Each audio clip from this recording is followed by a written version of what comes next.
ദേവസ്വങ്ങളെ സംബന്ധിച്ചിടത്തോളം അവരുടെ മുമ്പിലുള്ളൊരു പ്രശ്നം ഇതിൻ്റെ പൂരത്തിൻ്റെ കൊടിയേറ്റം നടന്നു കഴിഞ്ഞാൽ പിന്നീട് പൂരം അതിൻ്റെ ചടങ്ങോടുകൂടി സമാപിക്കുക എന്നുള്ളതൊരു അവരുടെ ഉത്തരവാദിത്തമാണ്. പക്ഷെ എന്നാൽ ഈ ഇത്രയും ആളുകൾ മരിച്ചു കിടക്കുമ്പോൾ അതെങ്ങനെ നടത്തണം? അപ്പോൾ വെടിക്കെട്ട് എന്തായാലും നടത്തേണ്ടതില്ല എന്ന തീരുമാനം അവരെടുത്തിട്ടുണ്ട്.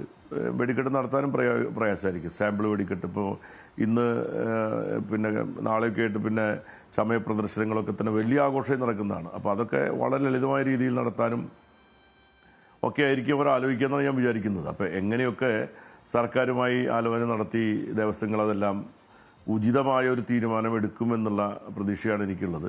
തൃശ്ശൂർ പൂരം എന്ന് പറഞ്ഞാൽ കൊടിയേറ്റം കഴിഞ്ഞാൽ ഓരോ ദിവസവും വലിയ നിങ്ങൾ മീഡിയകളടക്കമുള്ള ആളുകളുടെ വൻ സന്നാഹത്തോടു കൂടി ലോകമെമ്പാടുമുള്ള ജനങ്ങൾ ഓരോ സന്ദർഭങ്ങളും ചടങ്ങുകളും അതിൻ്റെ ആഘോഷ പരിപാടികളും അത് പൊലിപ്പിച്ച് ഗംഭീരമാക്കുന്ന ഒരു രീതിയാണ് തൃശ്ശൂർ പൂരത്തെ സംബന്ധിച്ച് ഉണ്ടാകുന്നത്. അവസാനം 36 മണിക്കൂർ നീണ്ടു നിൽക്കുന്നതിൻ്റെ ഫൈനൽ ചടങ്ങിൻ്റെ അവസാനമുള്ള ഉപചാരം ചൊല്ലിപ്പിരിയുന്നത് വരെയുള്ള എല്ലാ പരിപാടികളും ആ രീതിയിൽ പൊലിപ്പിച്ചു നടക്കുന്ന ഒരു പൂരത്തിൻ്റെതായ രീതിയിലൊരു പൊലിമ തീർച്ചയായിട്ടും ആ രീതിയിൽ നടത്താൻ 2 ദിവസങ്ങൾക്കും പ്രയാസമായിരിക്കും.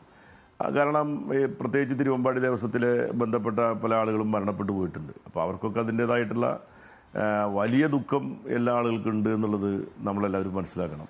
എന്നാൽ അതേ സമയത്ത് അവർക്ക് ഒരു ദേവസ്വം എന്ന നിലയിലൊരു മതപരമായ അല്ലെങ്കിൽ ഒരു ആചാരം എന്ന നിലയിൽ നടത്തുന്ന ഒരുപാട് ചടങ്ങുകൾ അത് നടത്തുന്ന എങ്ങനെയായിരിക്കണം, അത് ജനവികാരം കൂടി കണക്കിലെടുത്തുകൊണ്ട് അവരെല്ലാ കാര്യങ്ങളും നിർവഹിക്കാനാണ് ഉദ്ദേശിക്കുന്നതെന്നാണ് ഈ ദേവസ്വവുമായി സംസാരിച്ചപ്പോൾ അവരെല്ലാവരും പറഞ്ഞിരിക്കുന്ന കാര്യം. എന്തായാലും ഇന്ന് മന്ത്രിമാർ നടത്തുന്ന യോഗത്തിൽ അവരുടെ നിലപാടുകൾ വ്യക്തമാക്കുകയും സർക്കാർ എന്താണ് ഉദ്ദേശിക്കുന്നതെങ്കിൽ അതനുസരിച്ച് പരസ്പരം സഹകരിച്ച് ജനങ്ങളുടെയും കൂടി ഹിതം മനസ്സിലാക്കിക്കൊണ്ടുള്ള തീരുമാനം ഇന്ന് 10 മണിക്ക് നടക്കുന്ന